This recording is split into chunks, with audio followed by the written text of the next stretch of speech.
A habit is a redundant set of automatic, unconscious thoughts, behaviors, and emotions that's acquired through repetition. So if you think about it, people wake up in the morning, they begin to think about their problems.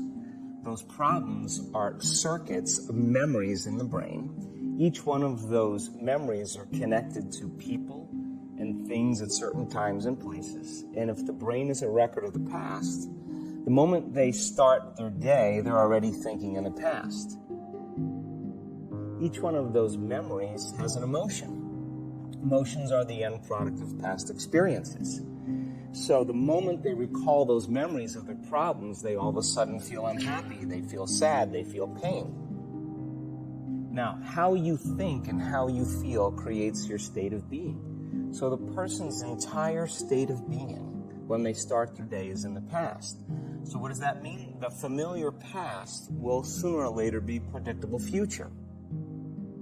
If you believe that your thoughts have something to do with your destiny, and you can't think greater than how you feel, or feelings have become the means of thinking, by very definition of emotions, you're thinking in the past. And for the most part, you're going to keep creating the same life.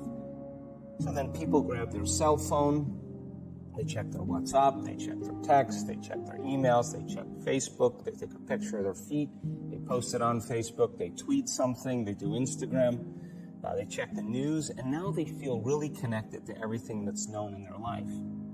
And then they go through a series of routine behaviors. They get out of bed on the same side, they go to the toilet, they get a cup of coffee, they take a shower, they get dressed, they drive to work the same way, they do the same things, they see the same people, they push the same emotional buttons, and that becomes the routine, and it becomes like a program.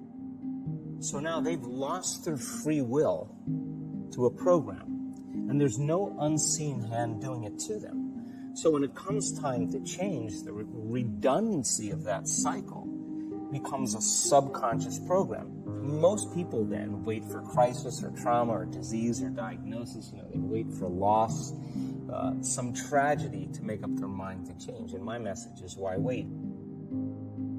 And you can learn and change in a state of pain and suffering, or you can learn and change in a state of joy and inspiration. And I think right now, the cool thing is that people are waking up. The moment you start feeling abundant and worthy, you are generating wealth. The moment you're empowered and feel it, you're beginning to step towards your success. The moment you start feeling whole, your healing begins. And when you love yourself and you love all of life, you'll create an equal. And now you're causing an effect. And I think that's the difference between living as a victim in your world, saying, I am this way because of this person or that thing or this experience. They made me think and feel this way. When you switch that around, you become a creator of your world. And you start saying, my thinking and my feeling is changing an outcome in my life. And now, that's a whole different game, and we start believing more that we're creators of reality. If you're not being defined by a vision of the future, then you're left with the old memories of the past, and you will be predictable in your life. If you can sit your body down and tell it to stay like an animal, stay right here. I'm going to feed you when we're done. You can get up and check your emails. You can do all your texts. But right now, you're going to sit there and obey me.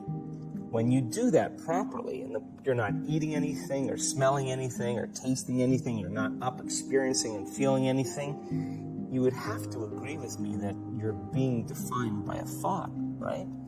So when the body wants to go back to its emotional past, and you become aware that your attention is on that emotion, and where you place your attention is where you place your energy, you're siphoning your energy out of the present moment into the past.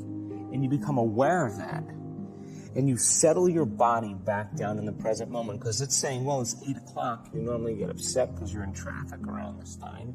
And here you are sitting, and we're used to feeling angry, and you're off schedule. Oh, it's 11 o'clock, and you usually check your emails and judge everybody. Well, the body's looking for that predictable chemical state. Every time you become aware that you're doing that, and your body is craving those emotions, and you settle it back down into the present moment, you're telling the body it's no longer the mind. that you're the mind, and now your will is getting greater than the program. And if you keep doing this over and over again, over and over again, over and over again, just like training a stallion or a dog, it's just going to say, I'm going to sit. And the moment that happens, the body's no longer the mind. When it finally surrenders, there's a liberation of energy. We go from particle to wave, from matter to energy, and we free ourselves from the chains of those emotions that keep us in the familiar path.